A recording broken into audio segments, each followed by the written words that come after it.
الحمد لله وكفى وسلام على عباده الذين اصطفى أما بعد فأعوذ بالله من الشيطان الرجيم بسم الله الرحمن الرحيم وقال النبي صلى الله تبارك وتعالى عليه وسلم لا وصية لوارث او كما قال صلی اللہ تبارک و تعالی علیہ وسلم۔ حضور اکرم صلی اللہ علیہ وسلم کی احادیث طیبہ میں سے ایک حصہ تلاوت کیا ہے۔ دعا ہے کہ اللہ تبارک و تعالی اس کا صحیح مفہوم بیان کرنے کی اور ہم سب کو اس پر عمل کرنے کی توفیق نصیب فرما دے۔ گزشتہ جمعے بات چل رہی تھی کہ انسان اپنی زندگی کے اندر جو کچھ اس کی ملکیت میں ہے اس کا مالک ہے، اس کی مرضی ہے اس میں وہ کیا کرنا چاہتا ہے اور کیا کر سکتا ہے۔ اس ملکیت کے اندر کوئی دوسرا آدمی دعویٰ نہیں کر سکتا کہ اس میں مجھے حصہ دو۔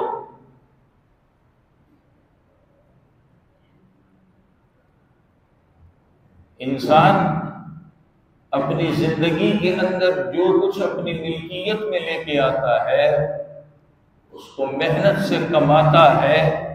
شریعت نے اس میں حقوق ضرور رکھے، لیکن کوئی آدمی ان حقوق سے ہٹ کر اس میں دعویٰ نہیں کر سکتا۔ حقوق کیا ہے؟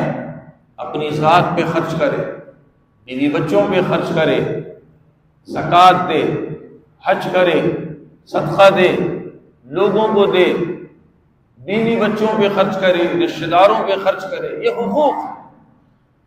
لیکن یہ حقوق بھی سارے برابر نہیں ہیں، شریعت نے اس کی حیثیت رکھی ہے۔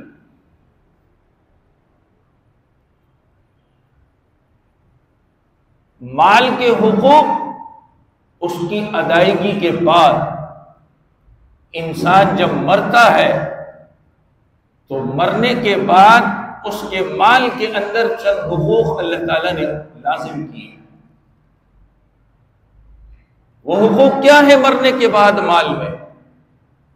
اس کے کفن دفن کا درمیانے درجے کا انتظام کیا ہے۔ یہ بھی نہیں کہ بڑا شاہی خرچہ ہو، نہ یہ ہو کہ بالکل ہلکا خرچہ ہو، درمیانہ خرچہ۔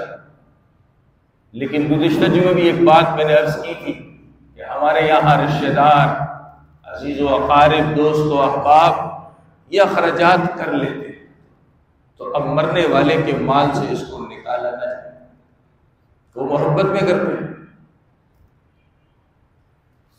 انسان زندگی کے اندر اپنے مال کے اندر وصیت کرتا ہے۔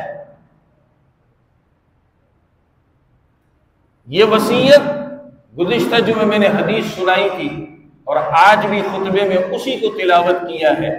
رسول کریم صلی اللہ علیہ وسلم نے فرمایا کہ وارث کے لیے وصیت نہیں ہوتی۔ جو مرنے والے کا وارث بنے گا، باپ ہو مرنے والے کا، اس کی ماں ہو، اس کی بیوی ہو، اس کی اولاد ہو، جو اس مرنے والے کے وارث بنیں گے، یہ زندگی میں اس کے لیے جتنی وصیتیں کرتا رہے شریعت میں ایک کو بھی پورا نہیں کیا جائے گا۔ نبی نے منع فرما دیا، ختم ہو گئی بات۔ زمانے جاہلیت میں جو وراثت تقسیم ہوتی تھی تو وہ وراثت تقسیم ہونے کا طریقہ یہ تھا کہ مرنے والا جس کے لیے وصیت کرتا اس کو وراثت ملتی تھی۔ پھر جاہلیت کے اندر یہ بھی طریقہ تھا کہ مرنے والے کی وراثت صرف مردوں کو دی جاتی تھی، اور اس کی وجہ یہ بیان کرتے تھے کہ یہ لڑائیاں لڑتے ہیں، جنگوں میں شریک ہوتے ہیں۔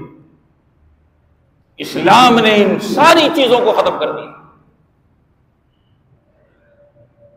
نہ وارث کے لیے وصیت رکھی ہے، جتنی وصیتیں مرنے والا کرے گا ایک کے اوپر بھی عمل نہیں کیا جائے گا۔ میرے بیٹے کو یہ دے دو، میری بیٹی کو یہ دے دو، میرے بیوی کو، کچھ بھی عمل نہیں کیا جائے گا، اس لیے کہ اب قرآن نے وارثوں کے حقوق قرآن میں بیان کر دیے، تمہارے حصے یہ ہیں۔ وصیت ختم ہو گئی۔ ہمارے یہاں زیادہ تر جھگڑا انہی وصیتوں پر ہوتا ہے، اس لیے میں نے درمیان سے ایک چیز چھوڑ دی، چونکہ مرنے کے بعد جو مال کے حقوق ہیں، پہلے کفن دفن کا خرچہ ہے، پھر اس مرنے والے پر جتنے قرضے ہیں وہ ادا کیے جاتے ہیں، پھر جو مال بچتا ہے اس کی 1/3 جس کو ہمارے یہاں 1/3 کہتے ہیں، اس وصیت کو پورا کیا جاتا ہے، پھر جو مال بچتا ہے اس کو وراثت میں تقسیم کیا جاتا ہے۔ میں نے قرضے کی بات اس لیے چھوڑی کہ ہمارے یہاں ماشاءاللہ یہ اچھی صورت ہے کہ لوگ اعلان کروا دیتے ہیں کہ مرحوم پر اگر کسی کا کوئی قرضہ وغیرہ ہو تو فلاں سے رابطہ کر لے، فلاں سے رابطہ کر لے، اس لیے میں نے اس کو چھوڑ دیا۔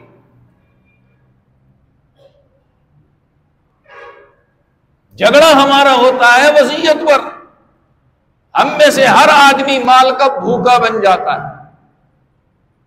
ابا نے میرے لیے یہ وصیت کی تھی، ابا نے میرے لیے یہ کیا تھا، ابا نے میرے لیے وہ کیا تھا، اماں نے میرے لیے یہ کہا تھا۔ اسلام کہتا ہے سب ختم۔ اب جو مر گیا اس کا مال بچا ہے، پہلے اس کے کفن دفن کا انتظام کرو، اگر کسی نے نہیں کیا، اس کے اخراجات نہیں کیے، اس کے بعد اس کے جتنے قرضے ہیں سب ادا کرو۔ اگر قرضہ نہیں ہے، دیکھو وصیت کی ہے اس نے جو جائز وصیت ہو، وارثوں کے لیے وصیت ناجائز ہے، حرام ہے۔ جائز وصیت ہو اس کو 1/3 سے پورا کرو، اگر وہ بھی نہیں ہے اب سارا مال وراثت میں جائے گا۔ یہ اسلام کا مختصر طریقہ ہے۔ ہمارے یہاں جھگڑا ہوتا ہے وصیت کے اندر، جی ابا نے یہ کہا، اماں نے یہ کہا۔ اسلام کہتا ہے وارث کے لیے وصیت نہیں، لا وصیت لوارث۔ نبی علیہ الصلوۃ والسلام کا یہ فرمان ہے کہ وارث کے لیے وصیت کوئی نہیں، ختم کر۔ جو قرآن نے حصے مقرر کیے ہیں اس کے مطابق وراثت ان کو ملے گی۔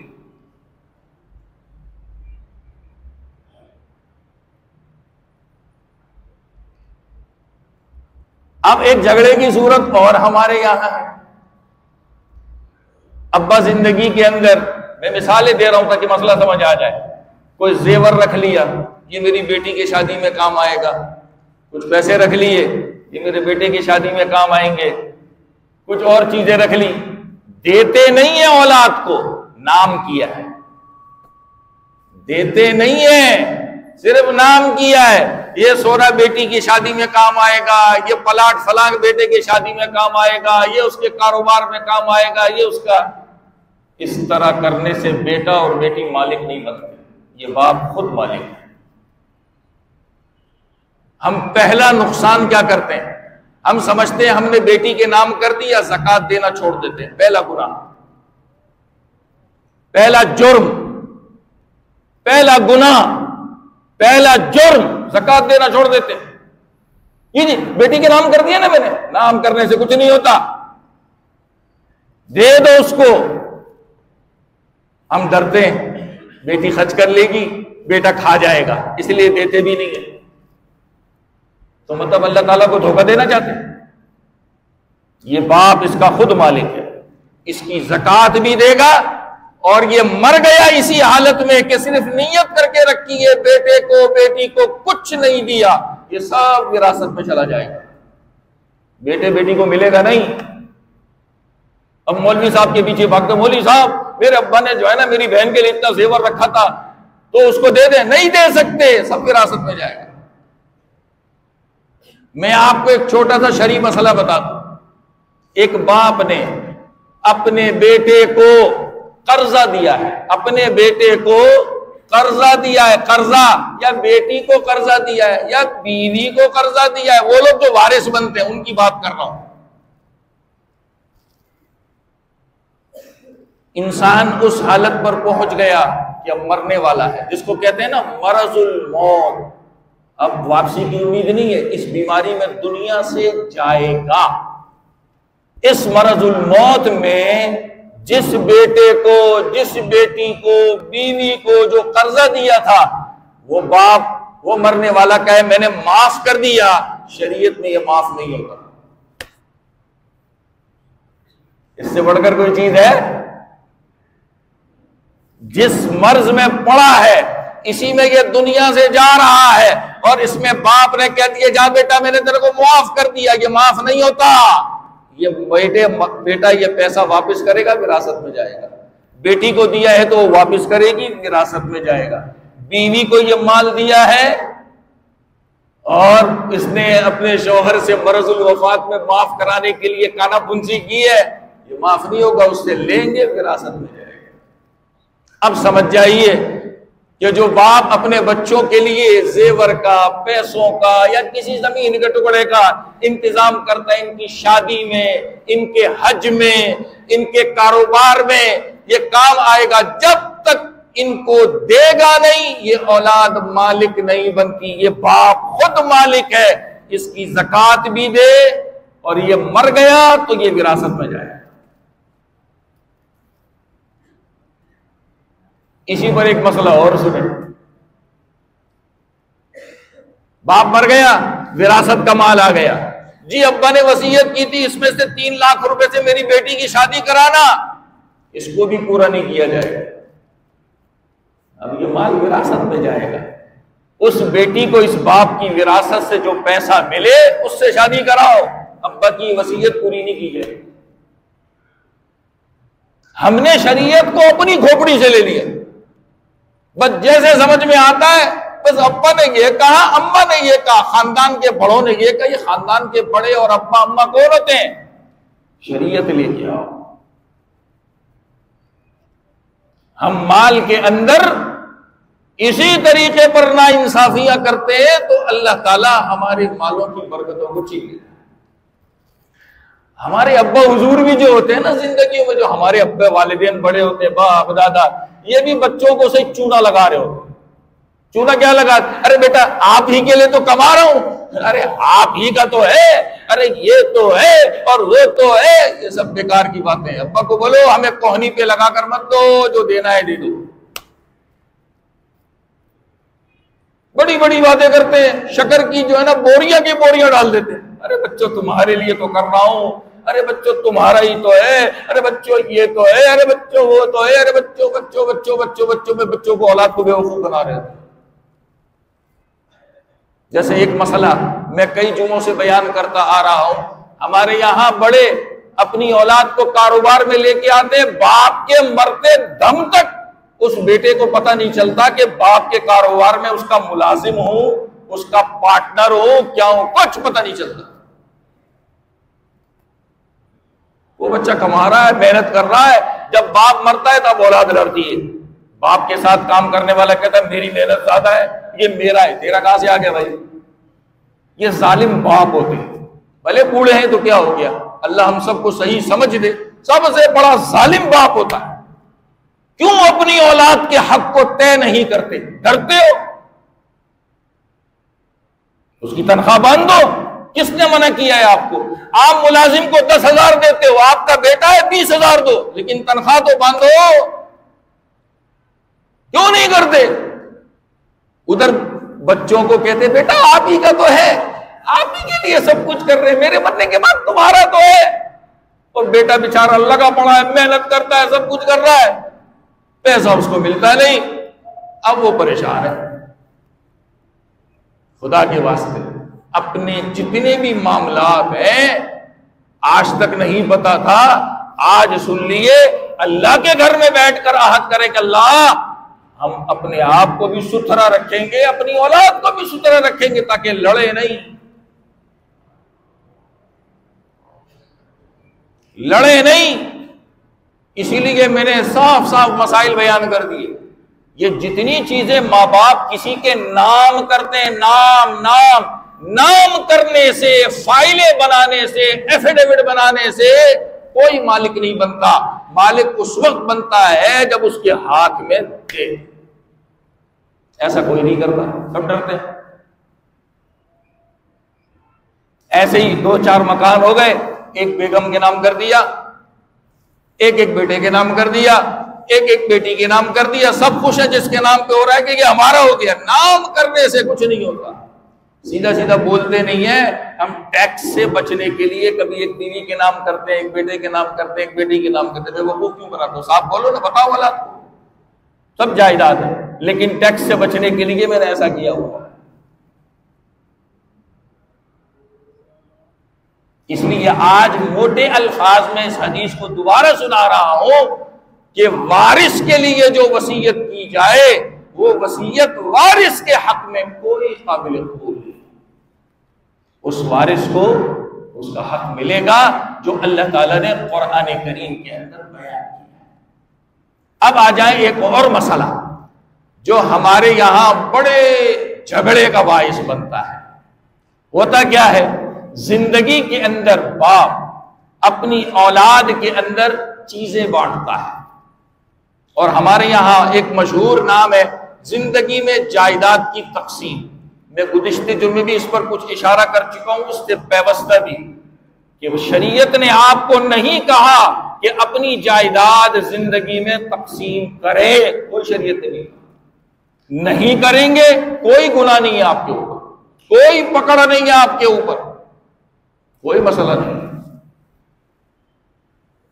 لیکن اگر آپ کو ڈر ہے، خوف ہے کہ میرے بچے لڑیں گے، مسائل پیدا ہوں گے، تو پھر سب سے پہلے اپنے آپ کو نہ بھولیے۔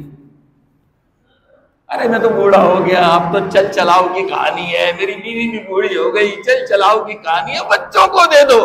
وہی بچے کان سے پکڑ کے باہر نکالتے، جاؤ نکلو یہاں سے، ابھی تمہارا کوئی کام نہیں۔ سب سے پہلے اپنا حصہ نکالو، بیوی کا نکالو، پھر بچوں میں بانٹو۔ اس سے اور تو کوئی فائدہ نہیں ہوگا، بس اتنا ہوگا کہ آپ کی وراثت کا مال سمٹ جائے گا، اور کوئی فائدہ نہیں ہوگا۔ پہلے اگر آپ کی وراثت کا مال کروڑوں میں تقسیم ہونا تھا، آپ نے زندگی میں سب کو برابر برابر برابر بانٹ دیا، اپنا حصہ بھی رکھ لیا، بیگم کا حصہ بھی رکھ لیا، تو آپ کی وراثت کا مال تھوڑا کم ہو جائے گا، وہ ہزاروں لاکھوں میں بن جائے گا، بس اتنا۔ اور اس کے اندر بھی آپ کی اولاد کو حصہ ملے گا، اگرچہ آپ نے زندگی میں ان کو جائیداد دے دی تو کیا ہوگا؟ زندگی میں جائیداد دینے سے مرنے والے کی وراثت سے وہ محروم کبھی بھی نہیں ہوتا۔ یہ ہماری سوچ ہے، یہ ہم نے سوچا ہوا ہے، شریعت میں محروم نہیں ہوتا۔ یہ دماغ میں بٹھا لے، دوبارہ دوہرا رہا ہوں، جو آدمی زندگی میں اپنی اولاد میں جائیداد تقسیم کرتا ہے، برابر برابر تقسیم کرے، وہ سمجھ جائے کہ جس کے بعد وراثت کا ان کا حصہ ختم، ایسا کچھ نہیں۔ مرنے کے بعد وہ وراثت پہلے کروڑوں میں تھی نا، آپ نے بانٹ دیا اولاد میں، اب آپ کے مرنے کے بعد وہ وراثت تھوڑی ہو جائے گی، لاکھوں میں ہو جائے گی، اس میں بھی ان کو حصہ ملے گا۔ شریعت یہاں بھی ان کا حصہ ختم نہیں کرتی، یہ ہم نے اپنی سوچ سے بنا لیا ہے۔ اب جب زندگی میں دینا ہے، لڑکا ہو یا لڑکی ہو، سب کو برابر دینا ہے۔ میں اس پر ایک قصہ سناتا ہوں اور مختلف حدیثیں جوڑ کر تاکہ پورا قصہ سامنے آ جائے۔ حضرت بشیر رضی اللہ تعالی عنہ، ان کی بیگم نے ان سے کہا کہ یہ جو بیٹے ہیں نا ہمارے نعمان، ان کو آپ، ایک حدیث میں آتا ہے غلام اور ایک حدیث میں آتا ہے گھوڑا، جو اس زمانے کی دونوں چیزیں قیمتی تھی، فری بھی نہیں ملتی تھی، پیسوں سے ملتی تھی، اور تھوڑے پیسوں سے بھی نہیں ملتی تھی، ان کو دے۔ ٹھیک ہے میں دیتا ہوں۔ پھر بیوی نے کہا میں مختلف حدیثیں جوڑ رہا ہوں، یہ پورا قصہ ایک حدیث سے نہیں سنا رہا، کئی حدیثیں جوڑ کے سنا رہا ہوں۔ انہوں نے کہا اس دینے پر میں اس وقت تک خوش نہیں جب تک کہ آپ اس معاملے پر رسول کریم صلی اللہ علیہ وسلم کو گواہ نہ بنائیں۔ اب یہ حضرت صلی اللہ علیہ وسلم کی خدمت میں حاضر ہوئے، کون؟ حضرت بشیر رضی اللہ تعالی عنہ، اور فرمایا یا رسول اللہ، یہ نعمان میرے بیٹے ہیں، ان کو میں یہ فلاں چیز دینا چاہتا ہوں، اس پر آپ کو میں گواہ بنانا چاہتا ہوں۔ نبی نے سوال کیا کہ جو چیز اس نعمان کو دے رہے ہو کیا باقی اولاد کو بھی اس طرح دیا ہے؟ تو حضرت بشیر رضی اللہ نے فرمایا نہیں، نبی نے فرمایا یہ ناانصافی کا دینا ہے۔ کیا فرمایا؟ ناانصافی کا دینا ہے۔ ایک بیٹے کو نواز رہے ہیں، باقی محروم۔ یہ زندگی میں ہو رہا ہے، زندگی میں ہو رہا ہے، ایک بیٹے کو نواز رہے باقی کو محروم۔ نبی نے فرمایا یہ تقسیم ناانصافی کی ہے۔ پھر آپ نے فرمایا کہ میں ایسی ظالمانہ تقسیم کے اوپر گواہ نہیں بن سکتا۔ جاؤ اگلی بات سنیے، بڑی عجیب ہے، اللہ کرے ہم سب کو سمجھ آ جائے۔ حضرت بشیر رضی اللہ عنہ سے فرمایا یہ تمہاری جتنی اولاد ہے، ان ساری اولاد سے تم اس بات کی خواہش رکھتے ہو کہ یہ تمہارے حقوق ادا کرے؟ کہا جی یا رسول اللہ۔ کہا یہ بھی خواہش رکھتے ہو کہ یہ ساری اولاد مل کر تمہاری خدمت بھی کریں؟ کہا یا رسول اللہ بالکل، یہ بھی خواہش رکھتا ہوں۔ تو کہا پھر ایک کو دینا اور باقی کو محروم کرنا یہ کیا چیز؟ خدمت ساری اولاد سے لینی ہے اور دینا ایک کو ہے۔ آج ہم بھی یہی چاہتے ہیں نا، میرے سارے بچے میرے کہنے کو مانیں، میری بات کے نیچے آ جائیں، میرے حکم کے نیچے آ جائیں۔ تو پھر زندگی میں ظلم کیوں کرتے ہیں کہ محبت ایک کو دے دی باقی تماشا دیکھ رہے، دولت ایک کو دے دی باقی تماشا دیکھ رہے، ایک کو بہت اچھی اچھی قیمتی چیزیں دلائی جا رہی ہیں اور دوسروں کو گھٹیا چیزیں دلائی جا رہی ہیں۔ یہ ناانصافی ہم کیوں کر رہے ہیں؟ کبھی سوچا ہم نے؟ زندگی میں اولاد کو جو آپ دیں گے، چاہے جائیداد کے نام پر دے، گفٹ کے نام پر دے، کچھ بھی دے، برابر دے۔ اس حدیث نے ہمیں یہ سمجھایا